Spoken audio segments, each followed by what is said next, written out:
Bismillahirrahmanirrahim. Kaum muslimin yang dimuliakan Allah Subhanahu wa taala. Pada kesempatan kali ini saya akan mengisahkan sebuah kisah yang sangat inspiratif sekali dari seorang Bal'am bin Ba'ura, seorang sahabat daripada Nabi Musa alaihissalam yang sangat piawai dalam berdakwah. Bahkan beliau seorang sahabat yang sudah hafal kitab Taurat. Bahkan bukan hanya sekedar itu, beliau adalah orang yang ahli ibadah. Bahkan sampai-sampai ketika beliau berdoa itu terkenal pasti doanya mustajab. Hampir setiap beliau berdoa pada Allah pasti yakni mustajab. Bagaimanakah kisahnya? Kisah ini bermula bagaimana ketika Nabi Musa alaihissalam mendapatkan informasi dari para sahabatnya bahwa di sebuah perkampungan daerah Madian, kalau sekarang konon katanya ada yang mengatakan kampung Madian itu terletak di Yordania bagian selatan. Wallahu a'lam bishawab. Di kampung itu praktek kemusyrikan atau kekufuran sangat merajalela. Bahkan betul-betul difasilitasi oleh rajanya sendiri.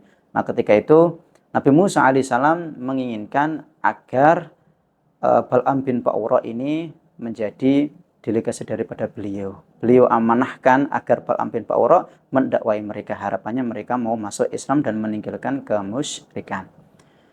Setelah beliau tiba, yakni si Bal'am bin Ba'ura tiba di perkampungan Madian ini, beliau mencoba untuk memulai dakwahnya dengan pelan-pelan. Tapi sebelumnya beliau ketika baru saja masuk di istana kerajaan daripada Madian ini, beliau merasa terpesona. Beliau lihat samping kanan, samping kiri, begitu mewah, begitu indah istana yang dimiliki oleh Raja Madian ini.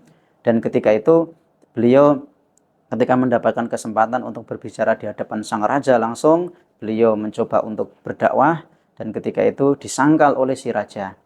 Hei Bal'am, apa sebenarnya sih yang engkau inginkan? Apakah engkau kemari, engkau kesini hanya ingin mendakwai kami agar kami mau untuk menerima bujukanmu tersebut, agar masuk kepada agamamu tersebut, dan agar kami meninggalkan agama kami ini?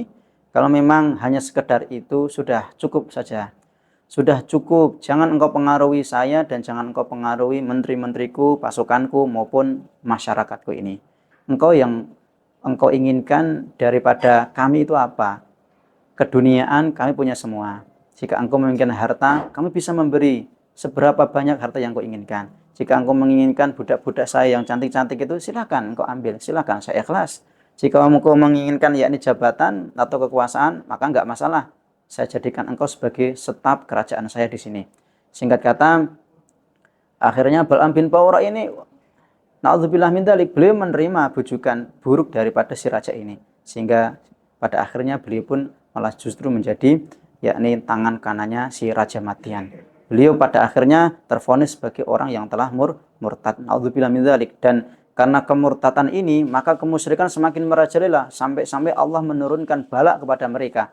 Menurunkan wabah taun yang sebagian riwayat ada sejarah menyebutkan bahwa karena wabah taun ini akhirnya sekitar 20.000 orang daripada perkampungan masyarakat perkampungan Madian ini akhirnya menjadi korban. Na'udzubillah, tsumma na'udzubillah.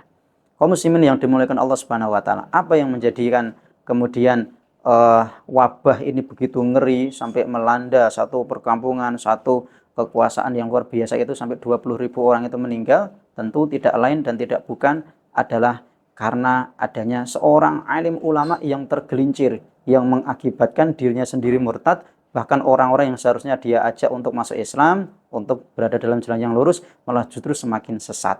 Dan ini semuanya disebabkan ketergelincirannya tadi karena yakni cinta dunia.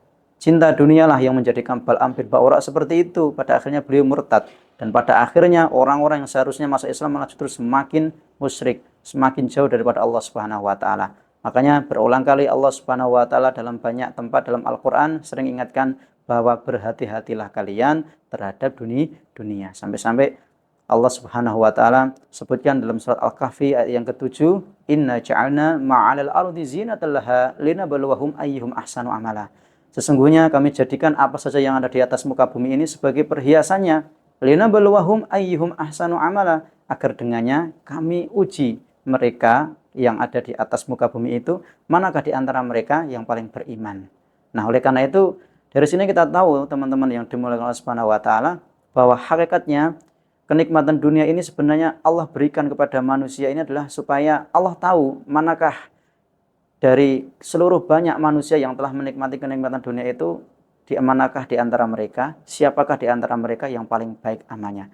Apakah setelah aku kasih nikmat justru semakin jauh dariku, ataukah justru semakin dekat kepadaku. Dan ingat, setiap kenikmatan yang Allah limpahkan kepada suatu kaum atau kepada seseorang, maka kelak di hari akhir akan dimintai pertanggungjawaban oleh Allah Subhanahu wa taala. Maka ingatlah, ya tsumma latus'alunna yauma idzin 'anin na'im. Kemudian kelak di hari akhir kenikmatan-kenikmatan tadi akan dimintai pertanggungjawaban. Makanya ada salah seorang ulama, seorang sahabat bahkan, Abdullah bin Mas'ud radhiyallahu anhu, beliau berkata, kullu ni'matin la tuqarribu minallahi azza wa jalla fahiya baliyah.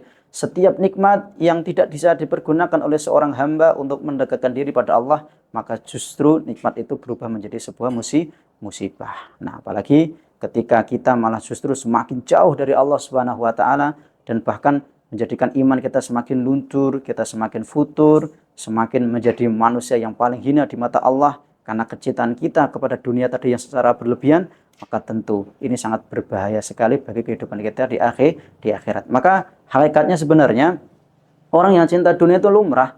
Nah, orang yang cinta dunia itu lumrah, itu maklum gitu ya. Tetapi bagaimana caranya supaya kita itu tidak berlebih-lebihan? Karena kalau sudah berlebih-lebihan, maka akan bisa berakibat fatal kepada keistiqomahan kita.